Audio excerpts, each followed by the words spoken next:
My name is Judy Music. I am the Executive Director of Berea Academy. From a personal level, I have been homeschooling for 29 years. That is how old my oldest son is. And yes, you do start homeschooling from the time that they are born. Changing diapers and nursing and feeding and then helping them with their first words. All of that is part of the homeschooling journey. I have been teaching in the homeschool community for almost 20 years in a variety of capacities. I have done some Japanese language instruction and some mathematics instruction and a little science instruction, but primarily I'm an English teacher. Language arts is my passion and my love. I studied secondary education in college, and I was certified for 7th through 12th grade, and my dual majors were English and biblical studies. So if you want to know the two things I love, it's the Word and the Word.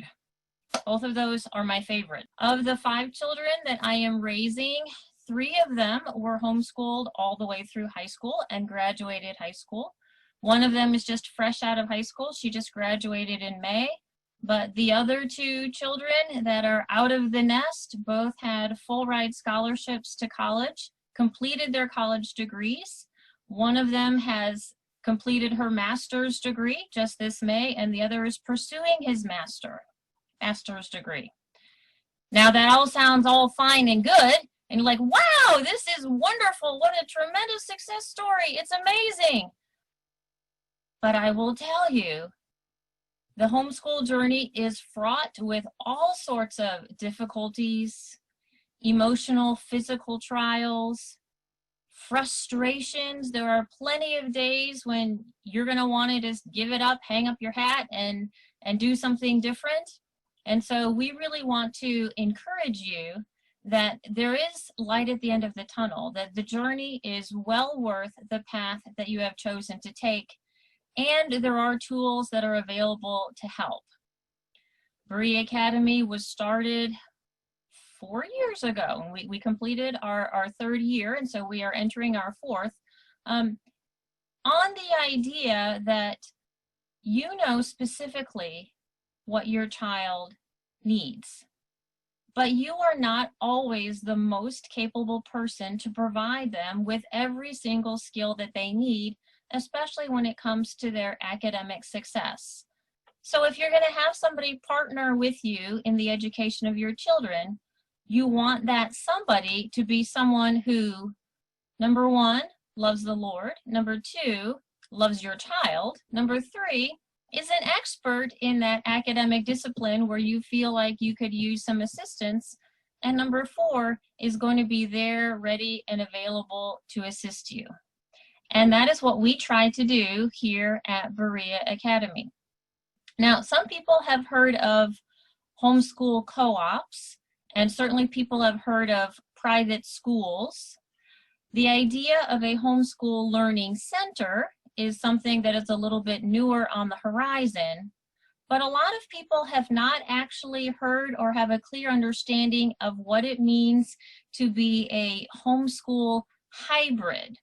So Berea is a little bit of a unique animal in that regard, and I'm going to ask Beth Medemeyer to explain the basics of what is Berea. What is it that we offer? What is it that we do?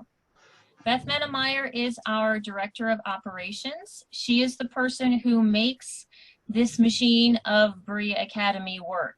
She is the organizational genius. She is the wizard behind the curtain who is turning all of the knobs and the switches. She does our scheduling. She does a lot of our long-range planning. She does a lot of the introductory services for people that are interested in Berea. She does a lot of troubleshooting for issues that come along the way. She does a lot of disciplinary action when policies need to be enacted. Basically, there's not much that Beth Medemeyer does not do. I am highly pleased to be able to work with her, and I'm going to pass the baton her direction so she can tell you a little bit about Berea. That was quite an introduction. I'm not sure that I'm up to all of that, but thanks, Judy. It was, I have to admit, I've been homeschooling. My oldest is entering her senior year of high school, and we started at the very beginning. And we're talking about colleges, and we're beginning to fill applications, and we're doing all of that. And listening to Judy's veteran homeschool experience was very intimidating. And I thought, I don't know if I can do that. And then I thought, wait a minute, I've been doing that. So I just want to encourage you, if all of that sounded really overwhelming, yeah, it sounds really overwhelming to all of us. And we get through it. It's an amazing opportunity. Berea Academy has been many different things in the sense that we came together for a common goal those years ago, a couple of 3, 4, and throughout the whole process, it has been a matter of growing and moving along with what our community is looking for, with the vision that God has given Judy Music for Berea Academy. I remember our very, very first year. We were towards the end of our first semester of our first year. So such new little babies. And I was carrying a whiteboard and walking along Mrs. Jen Hogan. And we were talking about Berea Academy. And we had a student in common that we were working with and helping through some stuff. And she looked at me and she said, we could close the doors tomorrow and all of this would have been worth it. For the work that had already been happening, the amazing things that God had already brought forth, the fruit we were seeing already in that point. And she was absolutely right. And yet we've been blessed to continue down the road and continue to see that fruit grow. And it's been a really amazing, humbling experience for me as an individual. That said, that doesn't exactly tell you what Berea is. We, as Judy mentioned, she mentioned we're a hybrid experience where we want to take that homeschooling student and provide them with a more traditional classroom experience. While we're doing that, we also want to provide the family with their, as we want to be a partner in your homeschooling journey. And so that means a lot of working together with parents, working together with students, helping to meet the students' needs. One of the things that we really work hard at doing and shine at a lot is meeting a student where they are and helping them grow into being better, whatever that looks like for each individual family journey. In a traditional co-op, you know, the parents work cooperatively to make the system work together. At our place, you can drop your student off. You pay a tuition to a teacher who then manages that time for your student. Our teachers don't necessarily have a degree. I love Judy's degree programs and all of her certifications. I don't have it. I have a degree in management. And so we don't always necessarily have a degree system in place, but our teachers they're first and foremost, they are followers of Christ. They have a personal relationship with Jesus Christ. We don't have any other conversations about can we work together until we can answer that question. And then once we've answered that question, we look at their expertise and their passion and their ability, because life trains a lot of us in a lot of different ways that college may not have. And so I have a degree in management, and next year I'm teaching American history, and it's going to be phenomenal.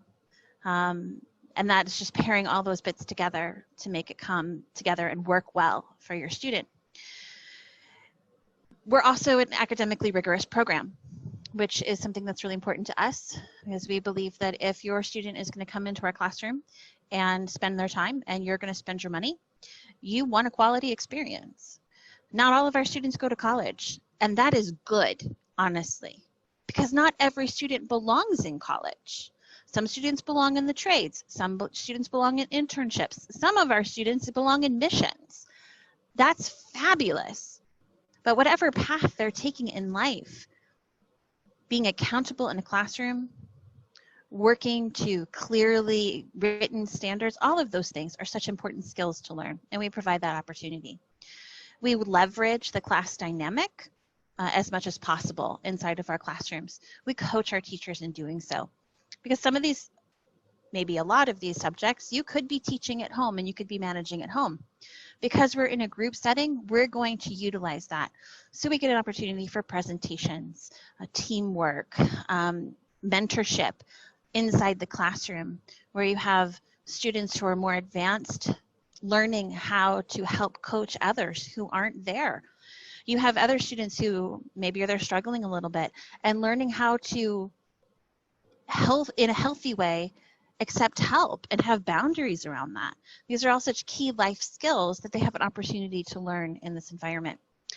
As for the specifics, the details, generally classes meet once a week, and we meet on Tuesday, Wednesday, or Thursday. The schedule is varied. We have K to 12, and even some classes that are open to adults. We also offer academically rigorous core classes, mathematics, English, foreign languages, things like that. But then we have some really fabulous art classes as well, and other enrichment classes to really bring a balanced opportunity to each student. And then you can take one class, whatever fits your need, or you can take a whole lot of classes. It kind of depends on the individual family and what that family needs. So we see each student as an individual, as a person who is their own entity and who is growing into something more, whether that student is 5 years old or 16 years old or 40 years old. And that's a really important part of what we do.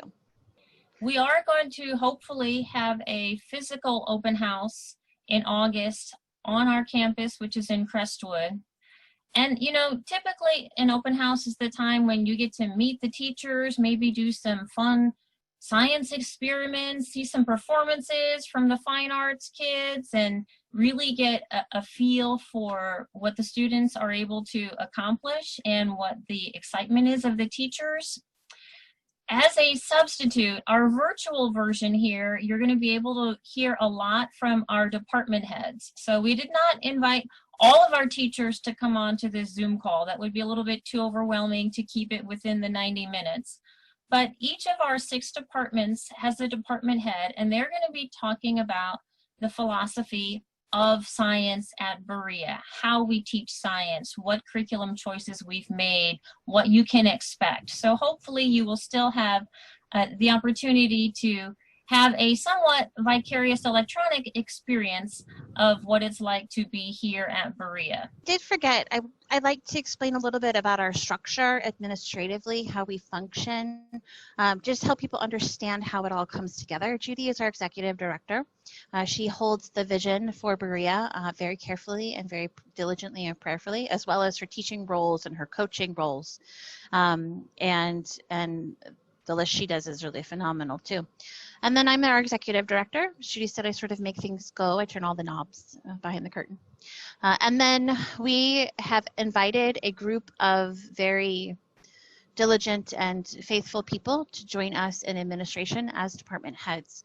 And what this does is this provides a very healthy long-term planning opportunity for us as an academy, but also for your student when they're joining us. Whether your student comes in for their last year and just needs to grab those last few things before they graduate, or transition into a public system, or whether your student is 8, we want to have a program in place that can really grow along with them as well. So our department heads are really important for that factor. The department heads are also really important cheerleaders and coaches and mentors to the teachers that work in their department. And the reason that this is important to us is because our teachers are incredibly valuable to us. We see them as educated and passionate individuals who also have opportunity to grow and to learn. And so they can work in a very purposeful way with their teachers to help develop a variety of skills, both in and outside of the classroom. And then we have our teachers, of course, and I can't name one I don't like. They're all really fantastic to work with.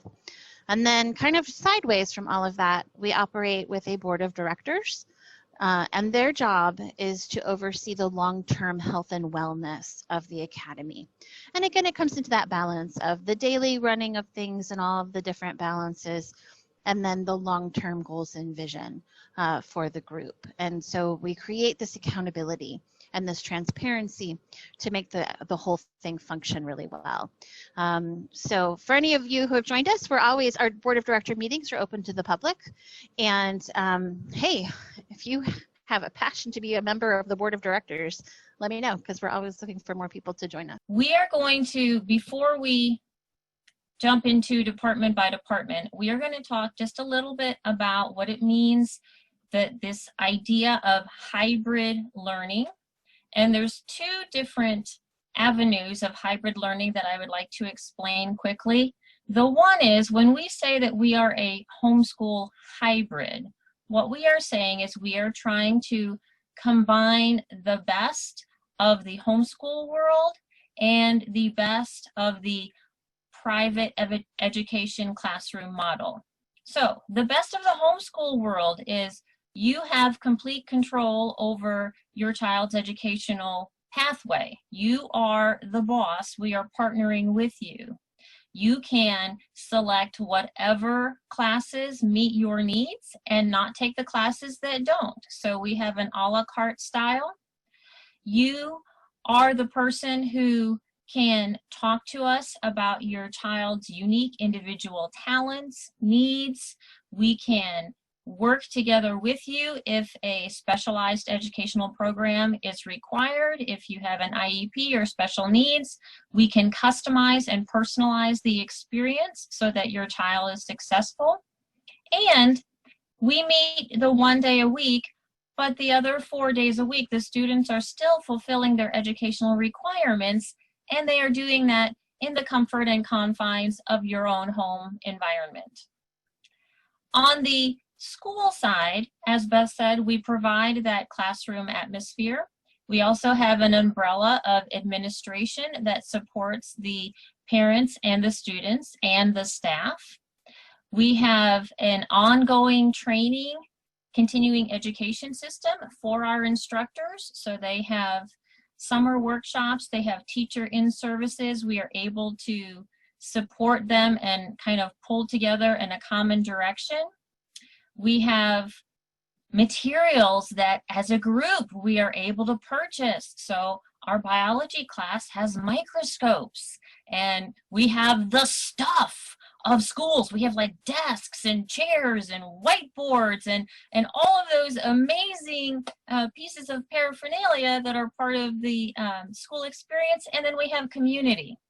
So our students learn in classrooms, but they also have pools of friends, like-minded individuals, and people with differing opinions that they can learn from, talk to, engage with, have cooperative learning projects, have social opportunities together. And so that's what we mean when we say that we are this hybrid.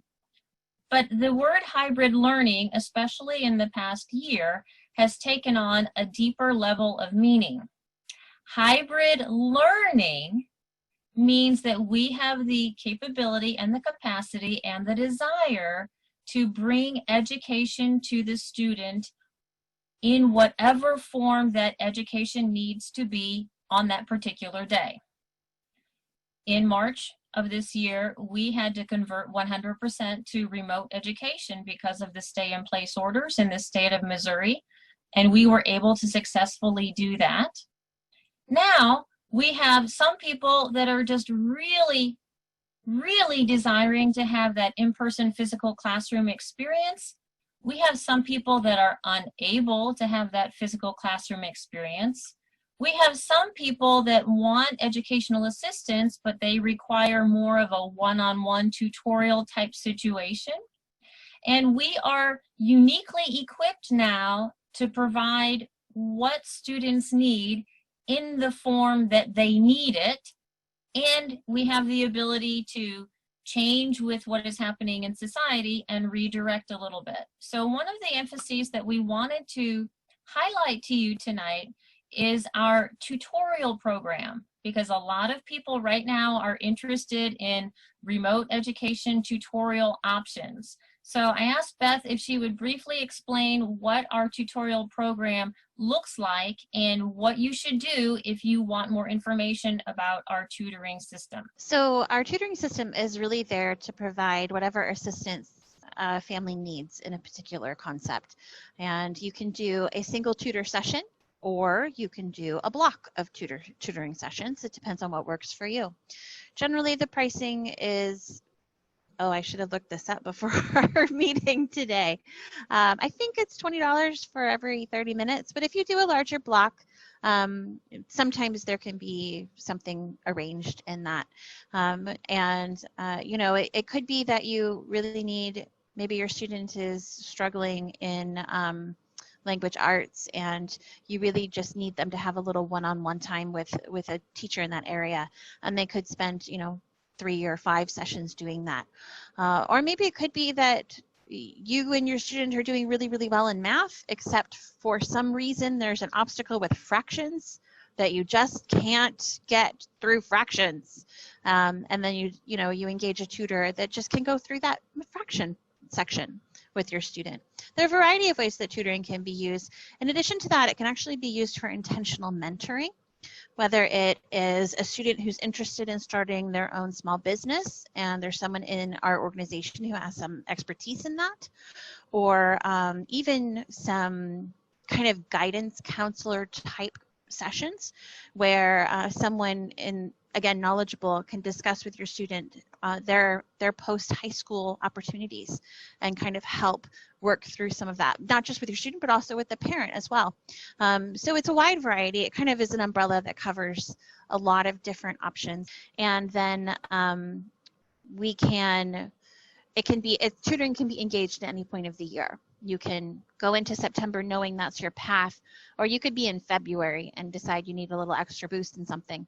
And you just let us know, and we do what we can to work out the schedule and make it happen for you. So you know what is happening. I am going to share my screen in just a moment and show you a few items from our website and from a scope and sequence document that you can check out later if you want more information about some specifics that I'm going to be talking to you about.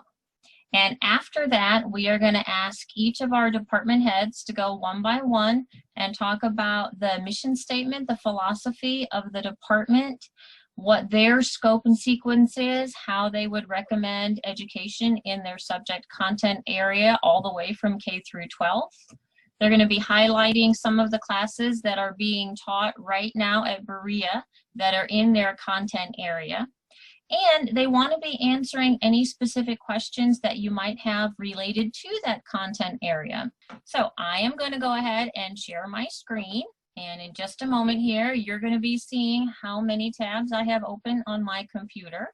And I have my screen right now open to Berea Academy's website. The reason why I decided we should take just a little mini tour of a couple of the pages here is because this is an excellent tool for communication and for the acquisition of information. But some of the nuggets of information are not as easy to find, or maybe are not as easy to notice. So right up on the upper left-hand bar here, you'll see this envelope and then bereaacademystl@gmail.com. That is our standard email for almost any question that you would have related to coursework, enrollment, registration, policy, payment, just about anything. This is the great place for you to go. So you don't need to hunt down where our email might be. All you need to do is click on the link right there and the pop-up will open and you can send your email along the way. The second thing that I wanted to show you is right here on our home button.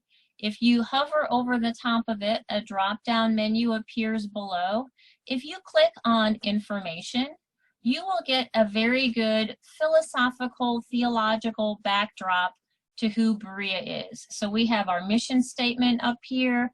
We have the basics of where we're located. That is a good page for you to check out. And then also, and this is one of the ones that I think is a little bit trickier to find, if you go to the right of the home button to the staff button, if you hover down over teachers, you'll see a drop out to the right. But if you don't go to the right and you click right on the teacher button itself, then you will find our teacher philosophy statement. So if you want to know the approach that our teachers take to the education of children, what are the guiding principles that we follow, this is an excellent document for you to read to have understanding. Now, mostly when people come to our website, they want to look at what classes we have to offer. So if you go over to the third bar from the left over here, the one that says course catalog, you can see that you are able to search our class listing by age with any of these drop-down menus. If you want to see the whole shebang at one go, though, you click right on the course catalog button, and then down below here, there's a few different ways you can look. You can open the complete course catalog, and if I do that, I'm going to get a text description of each course, and there's a nice navigation sidebar on the side. It tells me the time of day it is, it tells me the tuition amount, it tells me any materials that are required, but it is in the form of a text document. If you are a person that is more of a visual learner and you like to see things in more pictorial form, then I would suggest you open this class schedule grid. And this is a very colorful Excel document that tells you the times and the days and the current status of each of the classes that we offer. So you notice I am right now kind of on Tuesday, and the American Literature class that goes from 10 until 12 on Tuesday is currently full, and there is a wait list that's available. So you can check to see what is the status on classes that you may be interested in that way.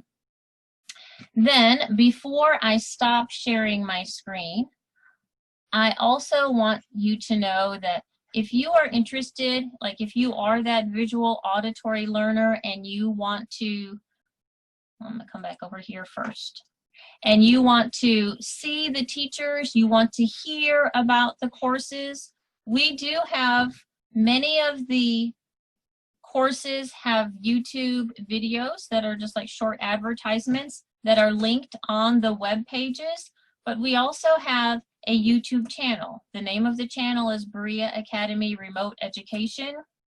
There's about 125 videos on there right now, and so you are welcome to go to YouTube, Berea Academy Remote Education, and get some of the information access that you want there. Okay, now I'm going to go back to my screen share.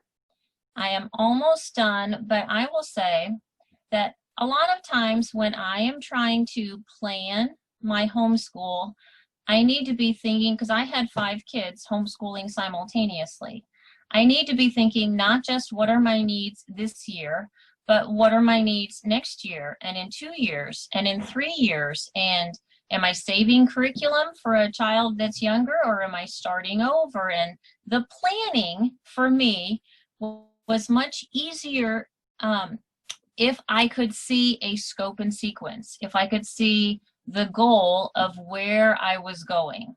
So the document that I'm showing you right now is a scope and sequence document that talks about the different classes that Berea offers different years for different educational purposes. And this document is going to be one of the resource documents that we send to you as a follow-up so you can look. It's organized where on the left you can go by grade. And so we start with preschool and then we end with adult down there on the bottom. And then going from left to right on the horizontal bar, we have the different content areas. So we have language arts, we have electives, we have visual and textile arts, and what have you.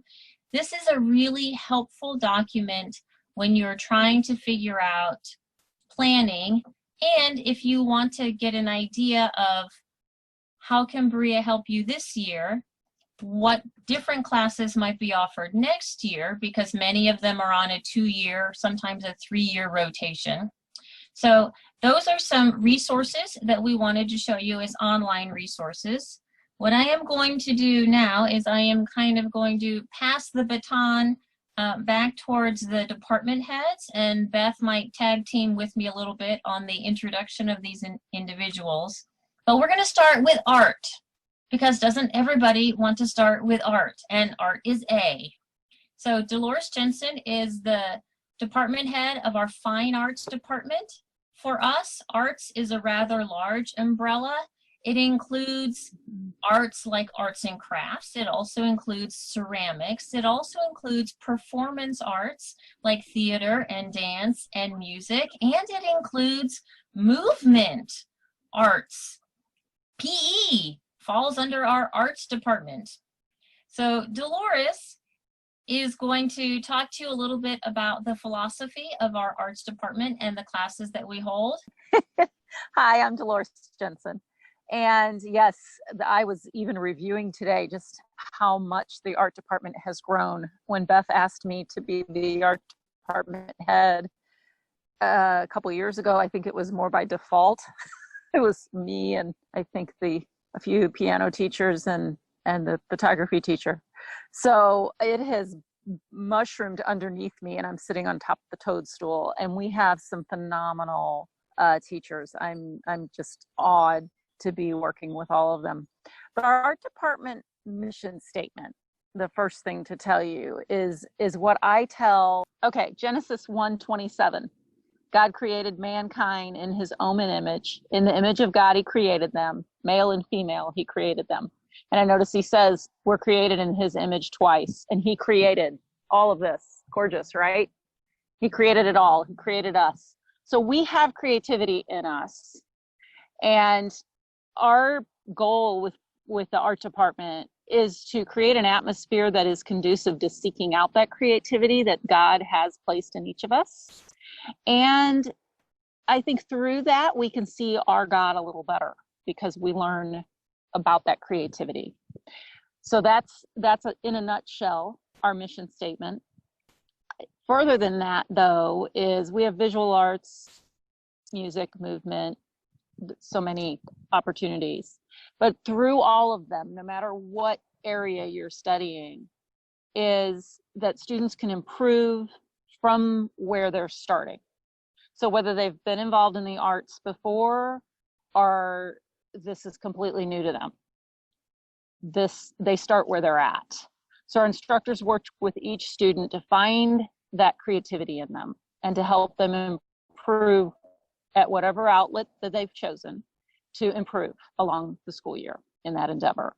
The other thing that is huge is we don't compare, because art is not something that you are skilled at more or less, or it grows dependent upon age. So you might say, well, that's a fourth grade level concept that someone in first grade is rarely going to get. I have seen very young artists blow me away, and I've seen adults struggle with trying to just be relaxed and get into the creativity. So part of it is just an innate raw talent. Part of it is just a willingness to work hard at something new and to just put your best into it and try to see things in a different way. So we take those students where they are and build from that. So that is one other reason we can have classes in the art department that are a little bit wider range of ages, because those skills are not dependent upon age necessarily. So we work with them where they are. We don't compare one to another. Now, that doesn't mean we don't collaborate and encourage them to help each other out. The other thing we do is we take time for them to look back and see how far they've come. I quite often with visual arts will say, hey, look back in your sketchbook to the first thing we did. And it just helps sometimes to look back and see where you were. You know, when you started playing scales on the piano with private lessons and now you're playing an actual song, it helps to remember where you started and how far you've come. And then the other thing with the collaborating and the encouraging of each other, some classes are already a collaborative effort. The worship band, musical theater, the movement classes, but then others are not. You know, they're classes, but even the visual art classes that are a group format, they're still together in the classroom. We can chat during class. They can show each other their work. We do have critiques, but they're only to be positive feedback or ideas for improvement, but it's not a negative critique. There's not a competition. And I have found that when you model that, the students do it as well. They encourage one another to get better and to, oh, that looks great, you know, and help each other out. So those are kind of the main things that we do. The other thing with our teachers is we realize that in these art classes, we are often the one class that week that they just come in, they just collapse with relaxation. And so we often get them at their most relaxed, their most willingness to just kind of spill out how they're feeling. And so it becomes almost a counseling session sometimes, because we all just talk. Sometimes we just have fun, but I'll introduce a concept. And I know that's a typical thing in the art classes, is to introduce a concept, demonstrate, get them working, and then you go around and help them individually where they're at to build them up. And they can chat. And as long as it's not disruptive, that's fine.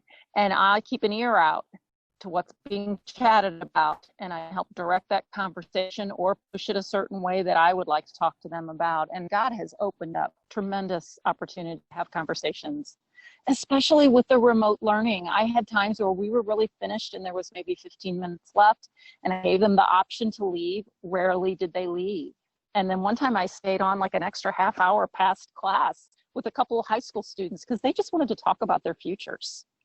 And we did, you know, so those kinds of things. And I know all of our art teachers, the private lesson teachers with music, they realize that time is precious. So we don't take that for granted, that we have that part of your kid's day or week. And it's I think, as important as what we're teaching them creatively. So, I'm going to do a quick screen share again, because apparently that's what I'm doing tonight. And this same scope and sequence document that I showed you, if you go down to the bottom, you'll see that there are two different tabbed pages. So the one here that says 2021 can show you in this same by grade format what are the classes that we're offering this year. So if you wanted to look at the visual textile arts, and then after I list these off, if there's anything that Beth or Dolores wants to say about any of these classes, now would be the time. But we have Art and Math Adventure, which is part of our Wonder and Explore program, and that's for kindergartners, first graders, and second graders. When we get up to third grade, there is an opportunity for watercolor pencils. And also fourth graders can take watercolor pencils, or fifth graders or sixth graders. When we get here into sixth grade, pottery and ceramics is available, although our beginning pottery class is currently waitlisted, I believe. Seventh grade, we have beginning photography and watercolor painting that could get added on. Eighth grade, that would add photography 2, advanced drawing. We have a ton of options for 8th graders. Acrylic painting through art history, watercolor painting, open studio, and then all of those will go on through 9th, 10th, 11th, and 12th grade. And then if you wanted to look at the movement arts and the music, because those are part of our fine arts, we have Keto, and then we have private lessons in piano, voice, and drum. When you get into a little bit older, we have the worship team that becomes available for certain students, and theater movement. And then for the adults, we have a movement class down here, women's self-defense. So that's kind of exciting, something that we have not had thus far. Okay, any other final comments that you all would like to make? Beth, I see that hand. Yeah, so Dolores mentioned that she thought she ended up as a department head out of default. She's wrong. When Judy and I were first discussing our department head and the concept of the role and the people who were available, I actually went to Dolores and asked her, even though it was a time in her life when she was very, very busy and she had a lot of personal things going on in her life, and I asked her to just think about the opportunity and pray over it. And the reason that we went to her was not because she was the only one, but because we could see how naturally she coached in her classroom with her fellow art teachers. She is a natural leader in those environments. And when Dolores talks about encouraging her students in art class, it's not a simple matter of, I like the colors that you've picked. You know, it's this ability to see the work that they're doing and then connect that with the student on this very personal level. You know, for example, I love that the colors you've chosen really show that fierceness that you were looking for. She takes what sounds like just a compliment and she turns it into this informative description. And in her classes and with her fellow teachers, we saw her again and again coaching young people, adults, whatever. And that's really important to us as an academy. And I personally have learned a lot from Dolores, and my children have as well. And so I am very pleased to say that all of our department heads have been a very deliberate choice. None of you were the only option. I'm sure that some of you were wondering, how might art class work in this season of COVID? And let me tell you that we're going to be talking about COVID and our practices and our policies and what we have in place for all of the classes in this town hall meeting. So that is certainly a discussion that you can look forward to, and we can answer your specifics at that time. I do want to move on though to our foreign language department. And Janelle Steen is our department head for foreign language, but she is currently visiting her ill father in Colorado, and we always emphasize family first. Family is our first priority, and so we encouraged her to spend that time there and said that we would have someone fill in. And so Amber Sobry is our fill-in department head for this evening. Amber is our ASL instructor, and she's going to talk to us about foreign language acquisition, its role in education, the philosophy behind it, and what's being offered at Berea this year. Thank you, Amber, for stepping in. Sure. It's always interesting to be learning kind of the department head side of, you know, understanding a mission and philosophy and those sort of things. And something Janelle and I have talked about is just the enjoyment of having a variety of languages. God gave us a lot of languages, you know, from the Tower of Babel to now, and Scripture tells us a lot, gives lots of examples of everybody from every tribe and every nation and every language. And so what's really cool from a language point of view is we no longer have to go out as much to be able to use languages. I don't have to go to Mexico. I don't have to go to Spain to use Spanish. You don't have to go to other countries. They're all here locally in the St. Louis area, a wide variety of languages. With Spanish and American Sign Language, you know, they could be your next door neighbors. They could be someone you meet at the grocery, which provides a lot of opportunities to be using language outside of the classroom. Learning another language is an amazing process. It activates different parts of your brain. It helps you understand your native language for all of us, which is English, helps us understand that better.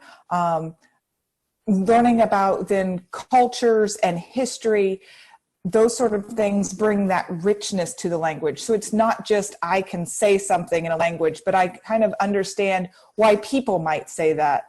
You know, from taking Spanish in high school, the way you literally translate things doesn't always mean what it means when you put it together in a sentence. And so it just brings that information of that culture and people and history together with a either spoken or signed language, the beautiful visuals with both. Both ASL and Spanish, we do language and grammar and vocabulary and culture and history, but we also work on how do you build those connections, whether it's understanding history and how it applies to now, and also then connecting with people in our communities. Our foreign language, both of us really work on our languages being interactive. We want to make sure we're using that target language as much as we can so that we're learning it not just word for word, but phrase and sentences and concepts together. Using it in social activities for sure. We also have the advantage of being able to talk about other subjects within our target languages. So, you know, there are some math words and there's some history words and there's some science words, and those sort of things come in, which is always kind of cool. As far as classes that are offered, we do have a Spanish for middle schoolers. We do, and then we also have Spanish 1 and 2 for our upper or middle 8th grade up through high school. And then we have our American Sign Language 1 and then an advanced class for those who have finished ASL 1 or ASL 2. So those are actually, I think all of the high school classes this year are on Thursday. So it's going to be kind of fun to have all the different languages up in that hallway. As far as like curriculum, Janelle is using an Empecemos. I'm going to translate that as the Let's Move Forward curriculum. And then in ASL, we have life print for our vocabulary, but our history, culture, and those sort of things are also brought in, which is something the particular curriculum is missing. It's more just focused on the language itself. So overall, we want to make those connections, both with our students and meeting them where they are and helping them to build a language for whatever kind of use they're looking for, whether they're looking to be able to, you know, I work at a restaurant or I work in retail and I have customers who are coming through and I want to be able to say, hi, how are you? Can I help you find the pasta?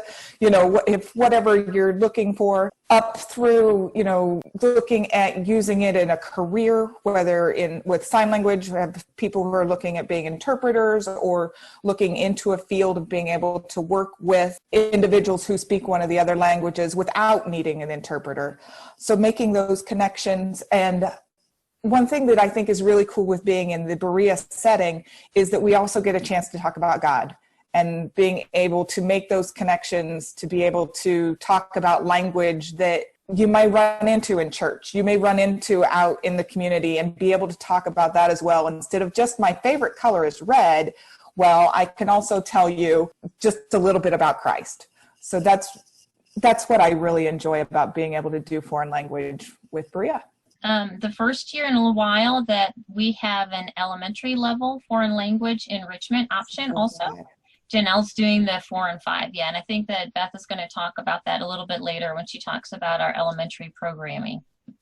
It's my turn now to talk about English, language art. It's my favorite. I am the English teacher. I love it, I love it, I love it.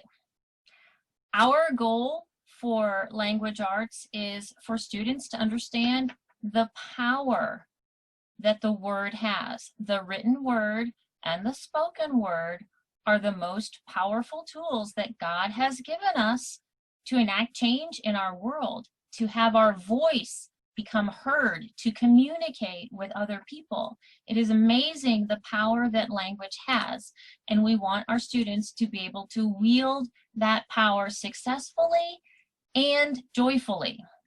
Now, our particular goals are a little bit different depending on the age of the student and their development. So in the elementary grades, we are working with the nuts and bolts of language. They need to know their ABCs. They need to understand how to pronounce words, spelling, handwriting are all critically important skills, how to form those words, reading, to become strong readers.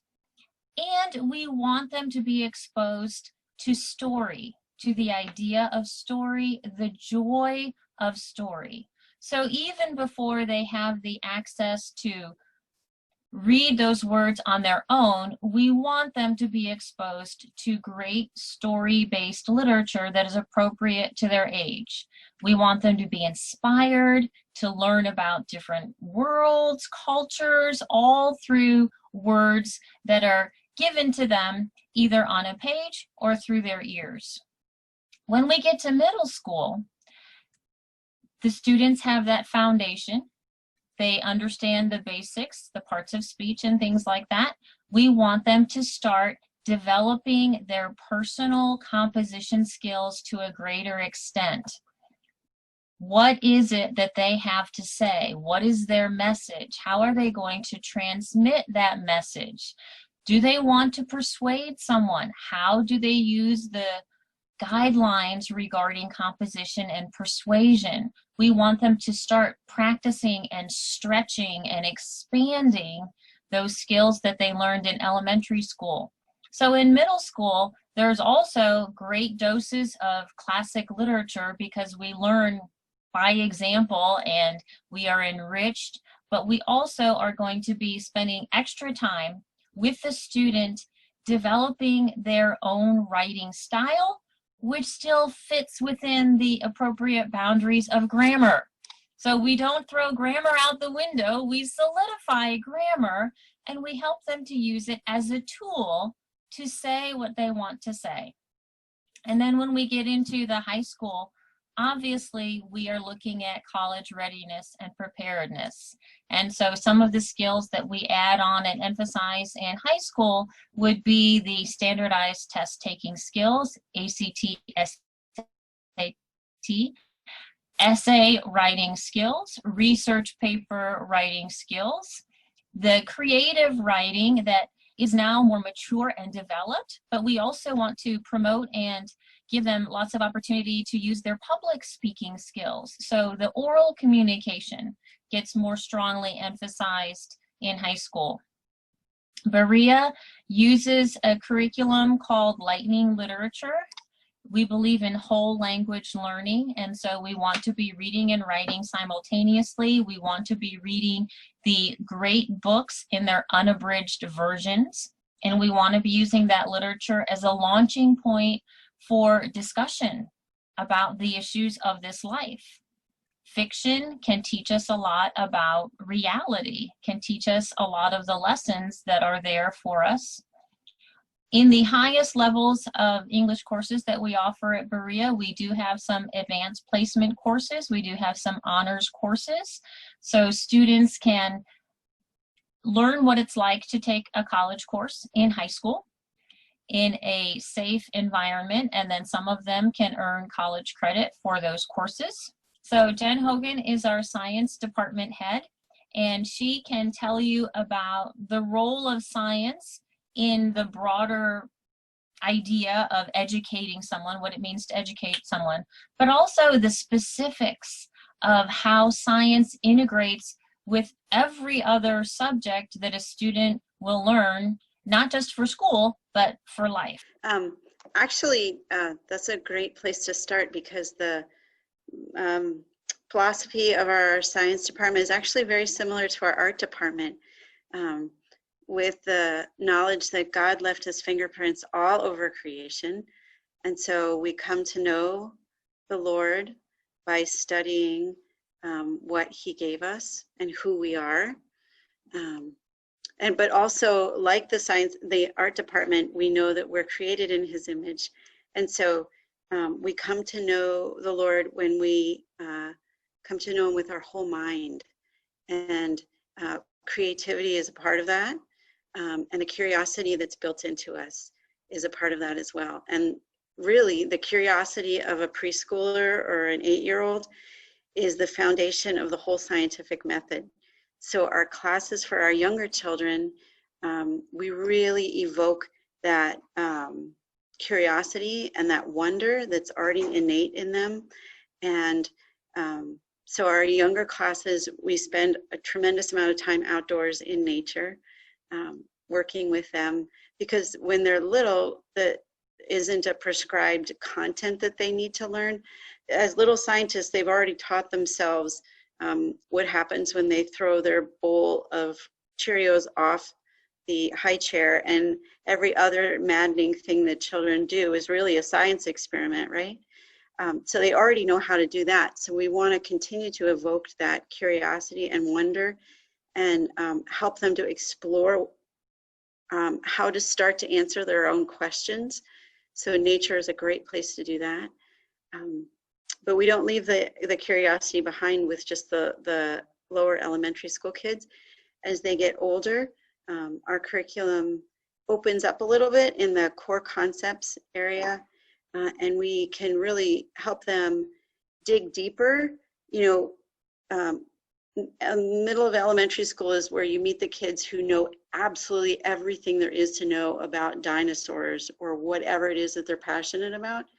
So some of our elementary school classes, we help them really get immersed in one thing within zoology. And we have a sequence of at least 3 different zoology classes that we're going to offer in rotation year to year, so that they can go into tremendous roll up their sleeves detail around birds one year and mammals another year. It depends on the year. Well, so they can follow that for a couple of years if they want. But they're also can keep going with their curiosity, because we have a terrific teacher who can work with our upper elementary and our middle school kids in a STEM format where they're offered challenges and they need to use that, starting to develop more, not just curiosity, but that scientific reasoning of how am I going to pursue answering this question, and what is it going to take, and what's going to, and let's try this and see if it works. And if that doesn't work, then let's try something else, which is really what scientists do. And there's even more in-depth content as they get into upper elementary. And then in middle school, we have a great range of classes available to them. So they can keep going in that STEMs, robotic, science, and web design as they get into middle school. We offer a terrific integrated class of Missouri history and conservation for middle school kids, because they all need to really understand the place where they live. But that doesn't just have to be history. There's a tremendous amount of conservation, of ecology to be learned about our home state. So those are blended together into one class. And then we also offer in alternate years introduction to physical science class to the middle schoolers, because they're starting to be ready to marry that curiosity with more of the discipline of the upper level science classes. So we have this great transition class that starts to help them move from what happens when I poke the worm out in the parking lot to what does it mean to design an experiment, and how can I express that experiment, like the English teachers are teaching them, in such a way that somebody else could repeat the experiment and see if they get the same results. So they're starting to be ready for that level of science in middle school, which then can launch them into, we have a whole really thought out curriculum for our high schoolers, which is where it's so nice as a homeschooling mom to have the teachers who not only are interested in our students and our children, but also have a little more expertise and the equipment we need to be able to help the children pursue things at a higher level. So we offer biology, chemistry, conceptual physics, and we will offer a more advanced physics class as we see interest in that. But it's broader than that even. We have a health and nutrition class for high schoolers. We want to add an advanced biology class with anatomy and physiology for students who are more interested in medical, perhaps track as they get older. We have psychology. And the other great thing about high school is that we don't leave the curiosity and the wonder and awe behind, because now they're old enough to engage those and seeing God's fingerprints on the bigger patterns that they're seeing in chemistry or physics or biology, and be ready for some of those raw discussions about how are you meeting God when you experience the awe of seeing that, or so not only that at the high school level, but also that the discipline and the accountability. I love being able to work with the kids because I get to do the nature class with the little ones, and I get to offer high school biology personally. And watching them tackle and work really hard at something at the high school level. And they usually surprise themselves at what they're capable of that they didn't realize. And being in that setting with someone other than mom can help them with that accountability, but also with that explosion of awareness of what they can do. And being with other students at all the age levels also helps them to open up to the possibilities of what they can do. It's beautiful, Jen. I love the richness of the science program that we have at Berea. And even more than that, I love the passion of the teachers who teach that very rich science program. I'm going to talk briefly about mathematics. Math, everybody's favorite subject. And I will tell you that our mathematics instruction at the elementary level is enrichment based. So if you need a 5-day-a-week math program for your first grader, Berea is not able to provide that for you. What we do is keep that delight and wonder and across the curriculum principle building.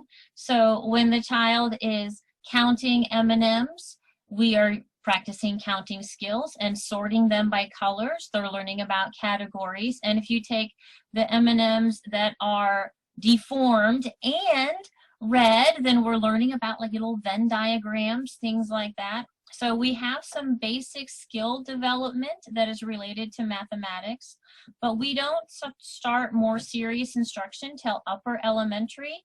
We do have a core mathematics 4-5 program that is going to be meeting this year. They meet twice a week. So they meet 1 hour a day on 2 different days, on Wednesday and Thursday, because math requires consistent help and assistance and forward progress. It is not a once a week type subject. We use the Singapore math program in the elementary grades because Singapore lends itself quite well to home education. The materials are very easy to use and parents find it easy to assist the students on the days when they are not in math class. We also use Singapore because it is a great lead-in to our middle school and high school math curriculum, which is something called video text. Video Text is a company owned now by Memoria Press and is used in Memoria Press's own virtual schools. So if you are familiar with Memoria, you would understand why I am making that connection. They are a classically based approach. And the Video Text math curriculum is very solid, is very logical and analytical. It makes sure that students understand a concept completely, not just how to do it, but why this is how to do it. It gives a lot of hands-on help.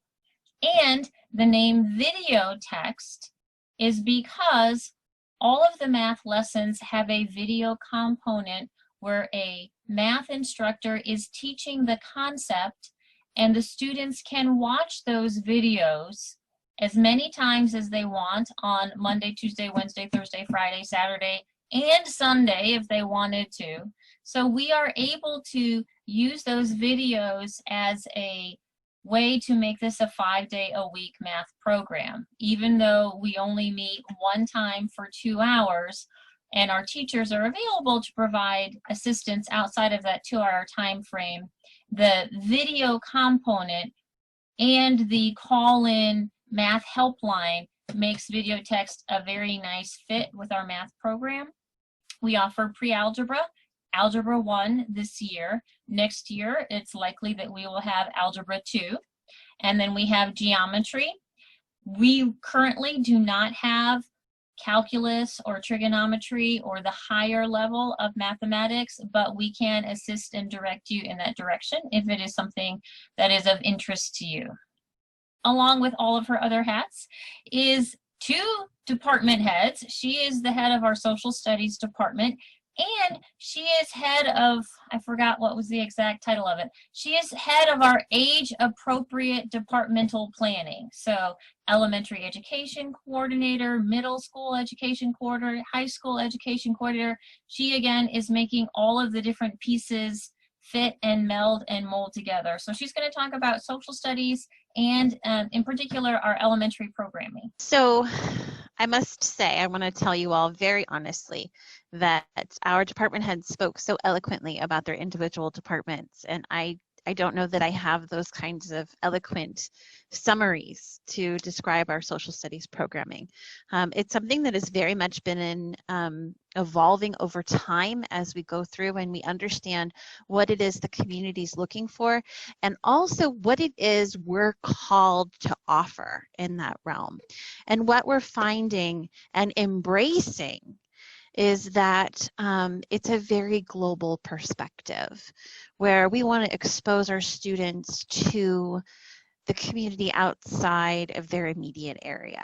And so we start as young as, you know, in the younger grades, we've been offering a course called Praying for the Nations, where the students learn geography and they learn about a country with the purpose of understanding how they can be in prayer for the people of that country, what their needs are and how they can be assisted. And then we've moved through the Mystery of History curriculum, and we continue to do that, which is a world-based Christian view curriculum, and is my youngest one had a lot of fun in there last year with a lot of, you know, buildings of things, an edible Parthenon, for example. And then we have been, over time, adapting our high school level programming to better fit all of those aspects. And we've offered American history in the past, as well as a variety of other perspectives in that global sense. American history is coming up again on the cycle this year. And all of this has been with the eye of educating our students to see how history, geography, all of those things play together to create a dynamic around them. And I'm really excited this year's American history class is, it's a high school level class and it's Socratic discussion based. So the students are going to be tasked with learning by, you know, from their textbooks on their home time, and then coming to class and engaging in those thoughts with each other and learning how to respectfully and civilly disagree with each other. And I'm really looking forward to the opportunity to work in that class as a, you know, to guide them and to you know, mold them in that ability. So there's a lot of big things happening inside of the umbrella of social studies, which is super exciting. And also, because we've recently understood the need for that age-based coordinator, I am actually going to be transitioning out of the leadership of social studies. It's going to another member of our community who couldn't be here tonight.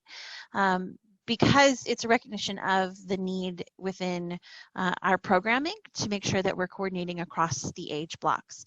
New this year is our K-3 program called Wonder and Explore, a title that Mrs. Hogan gave us, which is phenomenal because that's really what it's about. It's an enrichment program that really wants to harness that natural curiosity that those children have, and then teach them how to then just go out there and be part of that, and how to see God's hand in that creation of things, and just really be excited about that opportunity to learn more about something the way that children so naturally do. And that program is going to involve an aspect of geography where they're going to be learning about a place through textiles and music and a variety of other attributes of a particular location. And then they're going to be going out into the world. They're going to be exploring the grounds of our campus in Crestwood, where they can look at the way that the seasons are changing things. Jen's got some fabulous ideas. I won't get too much into that. But then also there's going to be a literature component where in this point, we're going to split our older students out and give them more active reading work where they can really begin to, with a lot of support, hone their active reading skills. But then for the younger students, this is going to be a time of quiet listening where they're going to just stretch out and just really kind of settle down. And then in the afternoon, there's an opportunity for art and math, because so many of these concepts at this age go together very well. And as Jen Hogan put it when we were putting this program together, a priority for us is working within the natural rhythms that these children already have. We want to see what they're bringing in and we want to utilize that. And then the step up from that becomes our core concepts program. And the reason we talk about it as core concepts is because at this age, 4th and 5th grade, students begin making a transition from, I really like being outside when it's raining and why do I like that, into a little bit more of a textbook oriented. The expectations change a little bit about the kind of homework that they can and should be doing, that sort of thing. And the core concepts program is designed to support them as they transition from this more exploratory learning experience into something that is a little more structured. And we want to help them keep that exploration and that sense of wonder as we do that. And so it's a very intentionally designed program to harness what has been their love of learning with beginning to teach them how to pick up a book and learn it on their own. Our goal is to help enable these students to become educated to their own interests. And what has been really key to us as we've developed this programming, especially at the 4th, 5th grade level, is understanding it is a transitional time for students. I know everyone thinks of 6th grade as being transitional, and it really is. But the transition starts a little bit earlier than that. And so what we're also doing, our wonderful core concepts teachers are coming together to provide a feature we're calling Homeroom Teacher, where a core concept student is going to have a homeroom teacher assigned to them. It doesn't mean your traditional where you show up in the morning and get attendance. No, your homeroom teacher is going to see your program as a whole. They're going to work with your teachers to kind of coordinate. They're going to help you as a student move through the different subjects, because we want to make sure that our students aren't just achieving academically, that they're also doing well emotionally and spiritually. And because the core concept students move through several different teachers, so the beauty of that is they get a teacher that is passionate and very capable in their subject. The risk is that if you have a student who's doing very well academically, but not in other ways, someone might miss it because the typical red flags of a grade aren't going up. And we want to make sure that that doesn't happen. So with our homeroom teacher concept, we're really making sure that we are partnering with that student to help them move through this transitional time in their lives. And then our 6th grade programming this year is a little bit more defined than it has been in the past in that recognition of transition, where we really are focused in 6th grade on making sure that they have the tools they need in their hands to be very successful as they move forward into the upper grades, 7th and 8th, and then into high school. So this is where you're going to find your classes that are really focused on building the blocks of grammar and writing, and helping them learn how to write a good paragraph, how to, take in test taking skills. But then also those building blocks you got to solidify before you move into algebra. So we're really focused in that realm of making sure that those students are prepared. It's a preparatory year, so that when they jump into the next level of programming, they can just absolutely launch. But that's kind of the overview of how we view our age-appropriate programming, which we say with flexibility. Not all 6th graders are 6th graders. And so there's obviously some flexibility built in there. But we want to also understand where the maturity level and the challenges of each grade brings what those students bring into the table and how we can assist them best. Okay, Beth, it is time to bring in the big guns, tough questions. We need to talk about COVID-19 and how it is impacting re-entry into the classroom. I will throw out a few of the questions and then you can launch from there. Is it safe? How do you know it's safe? What are you going to do to make sure everybody is clean?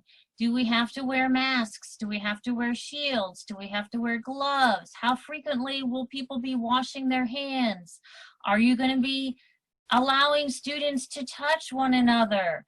When and how will you know if it's time to leave the classroom? If you leave the classroom, what is remote education is going to look like? Which classes would be held remotely? Which wouldn't?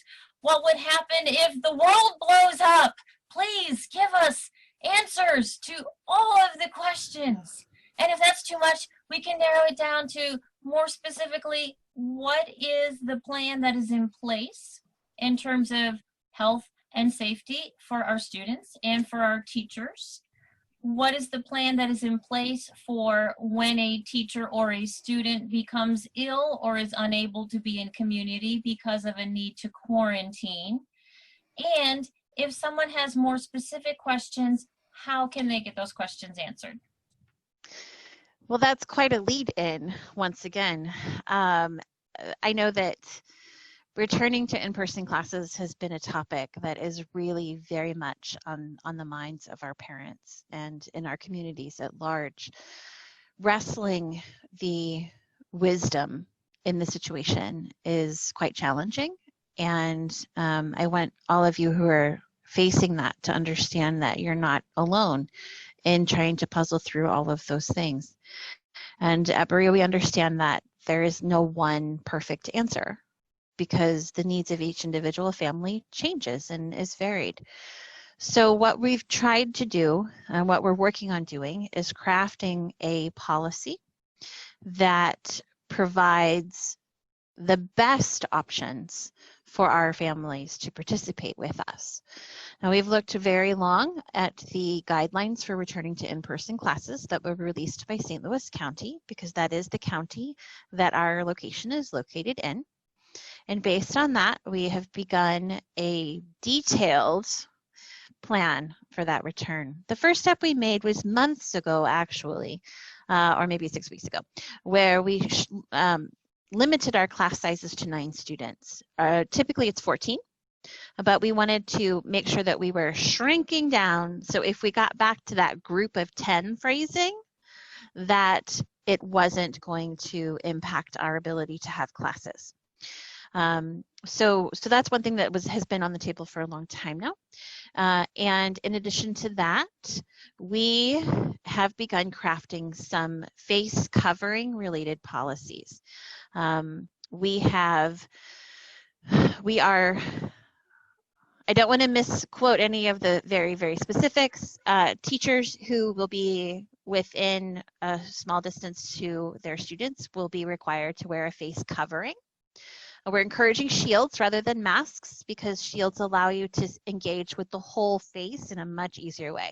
Plus, as a teacher, shield is a lot easier to speak through than it is a mask. In addition, any student or teacher who wants to wear a face covering on campus is, of course, supported in that. We want our families who need that to be able to access that. Now, we are asking our teachers who prefer a full-time face covering, so when you're on campus, you wish to cover your face, to invest in a shield, a quality shield rather than a mask. Because if you are going to be teaching full-time behind that covering, we want our students to be able to engage with you. So today we have Amber not only with us as a fill-in for foreign language, but Amber long ago invested in a shield because she works with the deaf, and being able to see your faces is a very important part of that. And so she's joined us tonight so she can show you the shield that she has invested in, and the one that we're going to encourage our teachers towards. Amber, do you want to explain it a little bit? Sure. This is, we teasingly call the Beekeeper Mask because it looks a lot like a beekeeper. It's called its actual name is called a Humanity Shield, this particular variety. And they're made by a company in Alaska whose founder as such is hard of hearing himself, and his audiologist needed something to be working with. So being his creative self and his background, this is, I think, like the third variation of what he has developed with the rapid response PPE. He was supposed to be retiring, and instead he's building hundreds of thousands of masks. This particular one, for me, I wear it several days a week. Had it on for, I don't know, like 2 hours straight today, with a total of probably 3 hours in it. I like it because I don't get super hot. You can see my whole face. The disadvantage for me is that I don't usually wear a hat. And so having this band across my head has taken some getting used to. I've had this now 6 weeks and it's not a big deal anymore. So yeah, this particular one is open. These pieces are open. I do not yet have elastic on them because that's my next goal, just to keep it so it stays here because I move around. I don't sit still very well. This is probably the longest I've sat anywhere besides my car. And then it's all Velcro. Here to be sizes and a nice foam here for your headband. So this is what I've been wearing. My daughter has been wearing this and it fogs really badly, and I have a difficult time understanding her at times because she sticks her lips on it. Yeah, but when we're around friends and family who are deaf and hard of hearing, this is her go-to mask, just because we do need something to be able to see more of those facial expressions.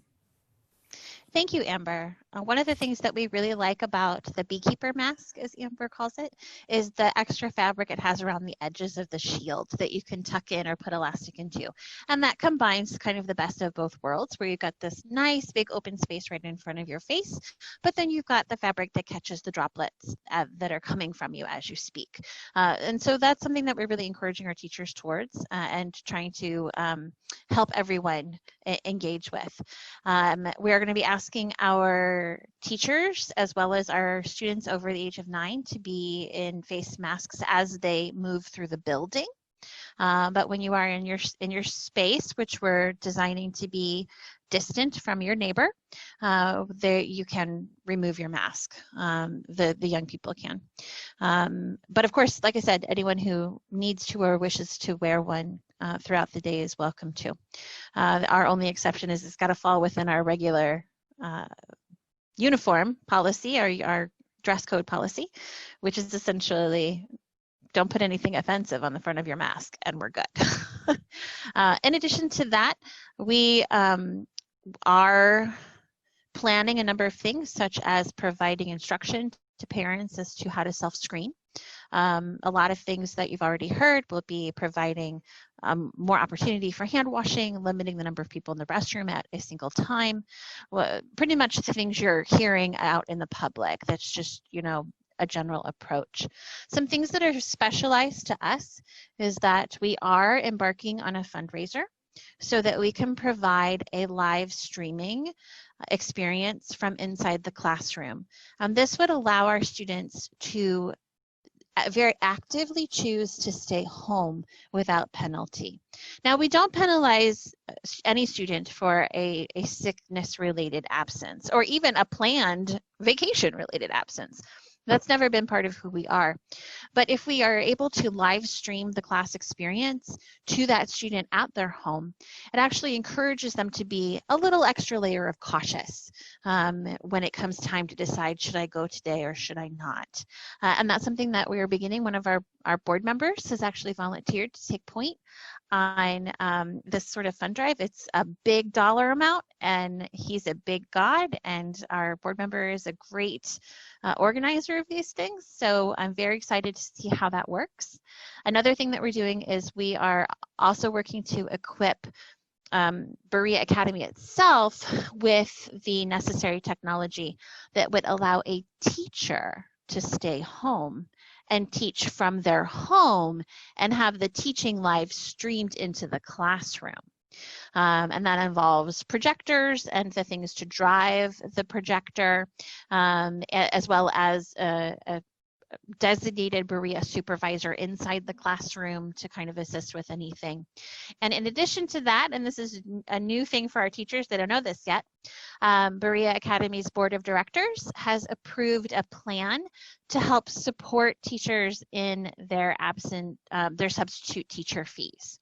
And so if a teacher needs to miss class because of a COVID-related exposure or illness, they'll be able to submit a reimbursement request into Berea Academy, and we'll be able to reimburse them up to a certain amount. Each teacher will get the details as to what that amount is and how that'll work, all that kind of stuff. That just happened, so it's very exciting.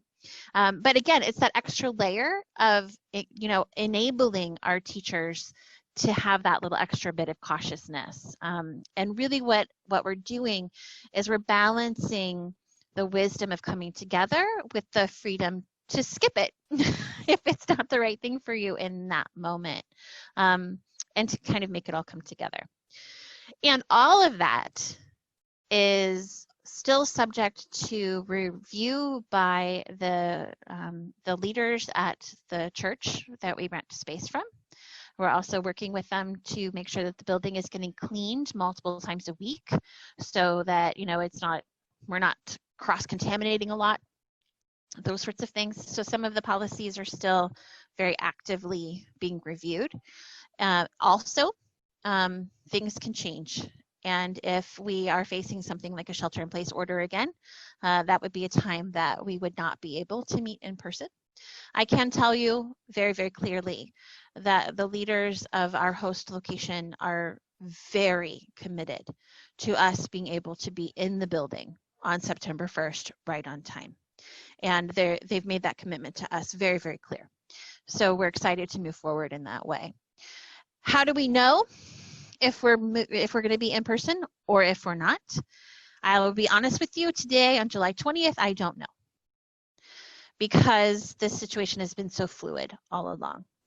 What I do know is that we've begun identifying which classes could start online if that is necessary, which classes shouldn't start online. All of those situations where it's like backup plans within backup plans.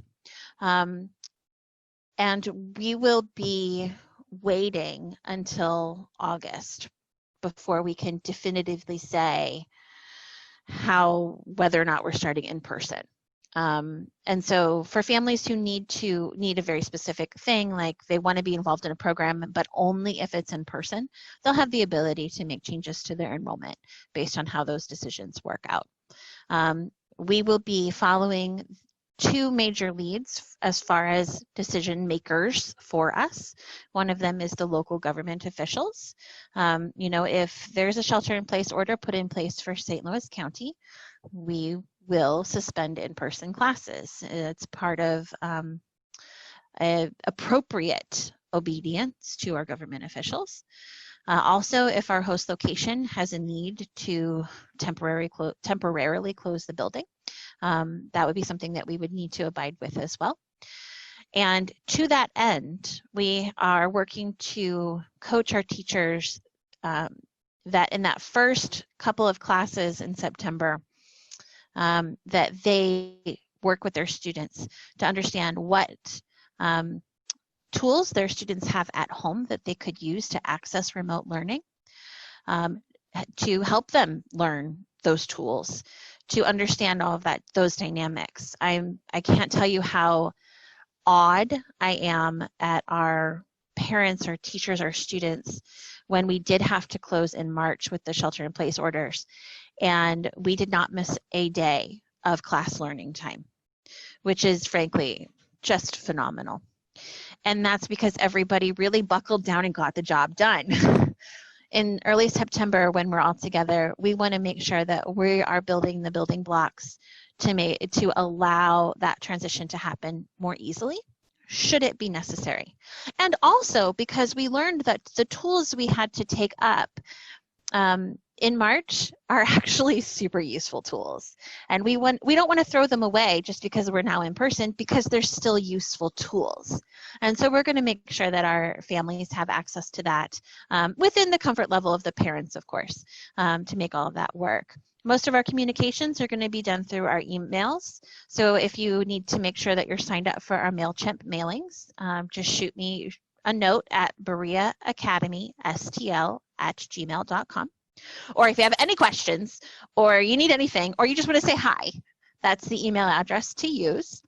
And we want to work with all members of our community, our parents, our teachers, our students, to make this a positive experience, to the point where I'm actually kind of thinking maybe we even get little buttons that say, keep your distance, or yes, I take hugs.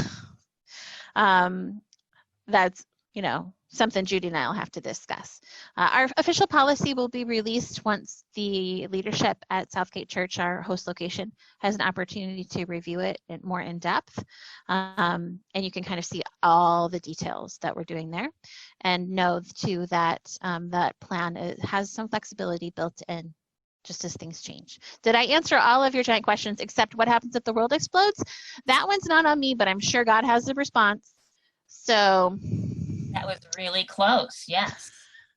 Suffice it to say, we have a multi-page document that is very detailed about everything that needs to happen to provide a healthy and safe learning environment. And if your question is Berea going to be open in the fall? Our answer is yes, absolutely. Berea Academy is not disappearing. We are not giving up. We are not giving in. Somehow, somewhere, some way, we will be operational. That is our promise to you. You will get the specifics of that COVID reentry plan if you are enrolled in classes. It will be part of our online orientation, which is happening on August 24th. 2 other dates, and then we will say goodbye for the evening. If you have a high schooler and you are interested in talking about high school, the specific challenges of what are high school graduation requirements, high school transcripts, dual enrollment, college credit, AP, honors, having a leadership experience, should they have a part-time job, whatever those questions are that are related to high school education, we have a town hall that is devoted to high school education, which will be happening online on Monday, August 10th. And then, Lord willing, we do plan to have our real physical in the building open house on Monday, August 17th. Now, we are going to have to stagger that. We aren't going to have 300 people in the building at the same time, but we will be giving you details via MailChimp of how that's going to work. And our enrollment closes the same day of our orientation, August 24th. So if anyone has specific questions that they wanted to ask but did not feel like they wanted to ask in the town hall format, feel free to hold on the line. For everybody else, we are going to go ahead and say good night and thank you for joining us this evening. Thank you for your time and your patience and your listening ears. And we do covet your continued prayers as we work through all of this.